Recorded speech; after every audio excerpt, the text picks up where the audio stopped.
Hey guys, today we are beginning my series on how to coach Rocket League. We're going to break this down into three sections today, and the main topic of today's video is going to be advantage versus disadvantage states.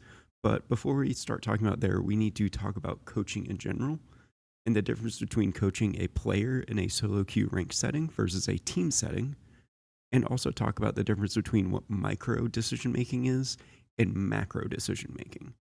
Let's talk about the difference between coaching somebody in ranked versus coaching a team. So, when you're coaching somebody that's playing ranked, you only have influence on that person's decision making. So, you're going to be focused on the variables that their teammates can create, and you're primarily going to be coaching them to be reactive. Versus if you're coaching an entire team, you get to decide, for the most part, what everybody is going to do on the team. So, the variables that you're focusing on isn't what the team is doing, but what your opponents are doing. So you're going to be coaching them to be proactive. Big difference I see here is if you look at like the Road to SSL series, none of that information, for the most part, is good information in a team setting because most of it's based around not trusting your teammate to make a good decision or a great decision, let alone the best decision. So you're having to make your play and immediately get out. You're not really building that trust within teams. You're developing that carry play style that no matter what happens, you can do good enough to just be better than the next guy in ranked. Compare that to a team setting. You're playing systems, you have a system of thought that everybody is bought into. You're not having to guess what your teammates are thinking after some time working with them, and you're thinking about the game in 10 seconds at a time. And instead of trying to do everything yourself and just making sure you don't get scored on, or just making sure you score the goals so that way the goals you give up don't matter. That carry playstyle versus a teammate playstyle in which you're playing for a win condition, a bigger picture, versus just thinking about what's going on right in this moment. Next, let's talk about micro versus macro. This is pretty simple. This is a more descriptive term of mechanics versus game sense. This is the how to do. This is I need to beat my opponent in this situation. How do I do that? Macro is why do I need to beat my opponent in this way? Do I need to get this ball to the left, to the right? That is the why behind what you're doing. That's the focus on your current objective versus how does that current objective feed into your team's win condition. Let's start breaking down game states. This is the scale that you're going to use when evaluating where you're at on the field, and this is how you're going to set up your system of thought for each of these situations. We're not going to get into very specific systems. This is just a general game state. This is how you're going to look at it, and then this is where you apply your systems and your thought processes to.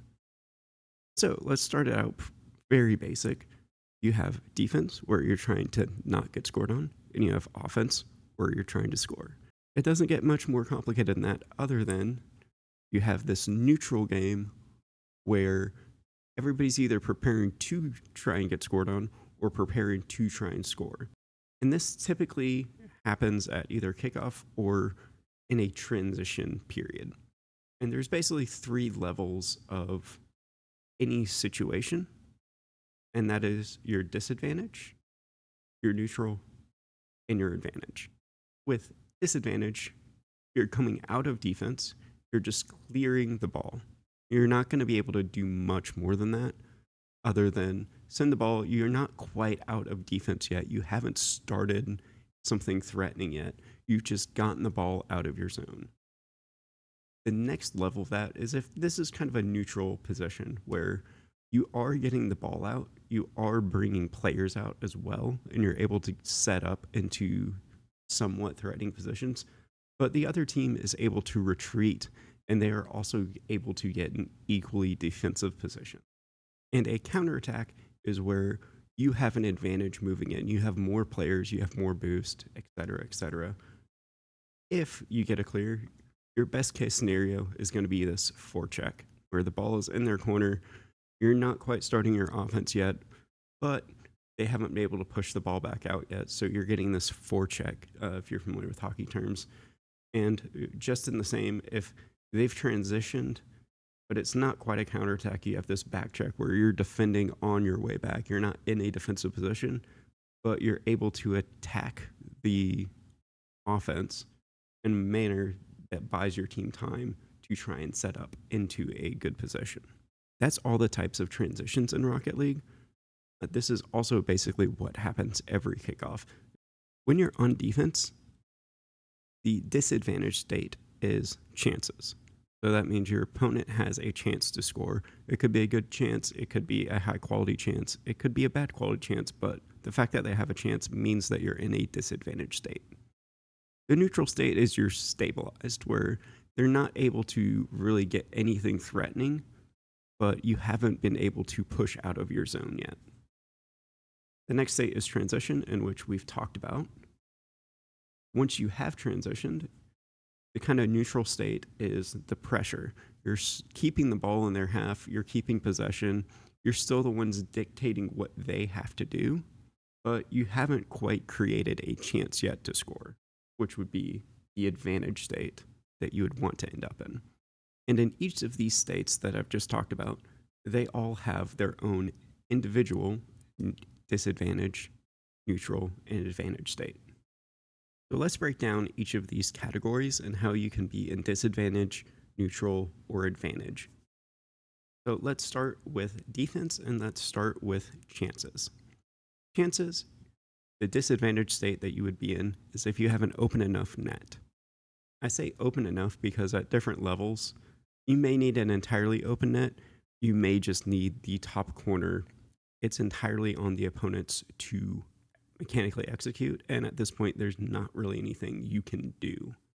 The next would be a neutral position on these chances, and these are your contested shots, where you can get in a way. Typically, it's a difficult read, like you're shadowing or something like that, where you're having to make active chances, and there's still a level of mind games that can happen. The next would be rebounds. So they've taken their shot, and you're able to rebound the shot where you want. The next step in defense, once you get these rebounds, etc., is stabilizing. So the first thing that you have to do to stabilize is to limit or regain time. So if your opponents are bringing the ball into your space, you want to limit the time that they have to make their play, so that way the rest of their team cannot support them. In the same manner, you need to be able to stall for enough time for your team to get in position. Once you gain that time, you've gone from the disadvantaged state to the neutral state, in which now you're regaining resources or you're limiting the resources of the opponents. That could be eliminating passing options, making sure that you have boost, good positioning, etc. Now, once you have done that, typically you're trying to gain space or limit the space that the opponents have to operate in. Once you have stabilized your defense, you're now going to work on transitioning into the offense, which we have already previously covered. So let's say your transition goes well. The very first state that you're typically going to be in is the pressure state, where you're trying to create the chances for you to take. The disadvantage portion of this is going to be when you're trying to force a commitment out of the opponents. This means you're probably going to have to expend quite a bit of resources to make them use some of their resources. And then once you have done that, hopefully you have made them spend more resources than you have spent resources. And that's kind of the micro game of that section. The next is going to be removing options. So this is where the neutral state, where you're going to put a passing option out, and now your opponent is now going to have to cover that passing option. This starts now to spread their resources out, because now they have a player covering that passing option. You have now removed a bunch of options from the opponents on what that person can defend. That's the most basic concept there.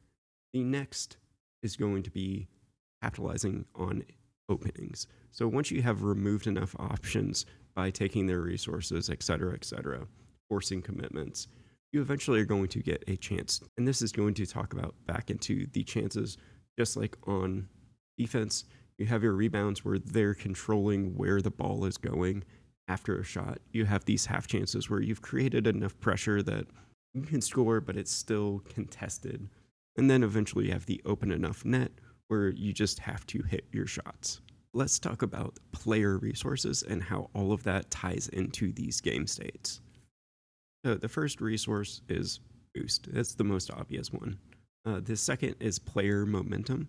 So this is what speed does the player have. SSG does a really good job of this. Their players may not have boost, but they make up with that by having momentum, and so they're still able to get to balls they typically wouldn't be able to get to. And then the last is positioning. This is a little bit nebulous of a term, but it's still a resource of being in a good position. It's just not as easy to quantify as boost and player momentum. An example of what these resources would look like as we move through kind of the different states of the game. So let's say we have Team A and Team B, and they've started a transition onto offense or defense, but they're in a neutral state. They both have boosts, they both have good positioning, they both have good momentum for what they need. And Team A is attacking, so they use a little bit of boost, but they only have to send one player. Team B now has to use boost, but they have to use boost and they have to force the ball off of them, and that commits 2 players, so they spend more of their positioning budget. And because the player getting forced to has to slow down, they've now used up some of that momentum as well as their boost to get into that position. They try to clear the ball, but Team A stops that clear. They intercept it. And so now Team A, because they've rotated out, they've gotten the boost, they've gotten positioning, they kept their momentum up, they have made Team B use basically all of their boost, and now they're relying on their positioning and the momentum that they have left from their challenges to recover. They get beat again because they're slowly losing that advantage state. Their resources are getting dwindled with boost deals, demos, etc. And now Team A is in an extreme advantage state. That is how you would look at it from a resources management perspective. However, we can also look at this from a defensive perspective. So let's say Team A is on defense now. Team B is transitioning in.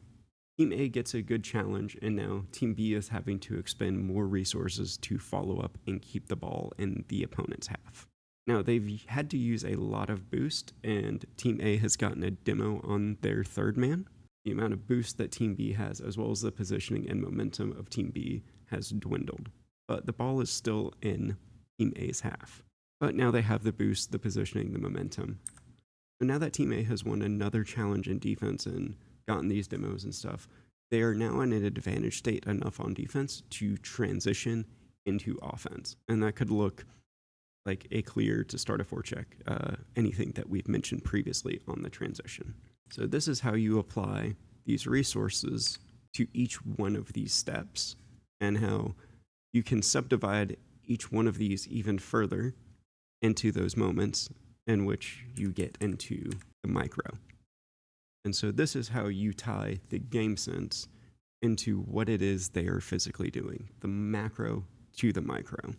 I hope you can now see the general theme of what you're going to be doing when you're coaching Rocket League, whether that be as an individual player or in a team setting. These next videos are going to be focused primarily on team play, and so we're going to be covering both offensive and defensive systems in the actual how they go about creating these situations for themselves.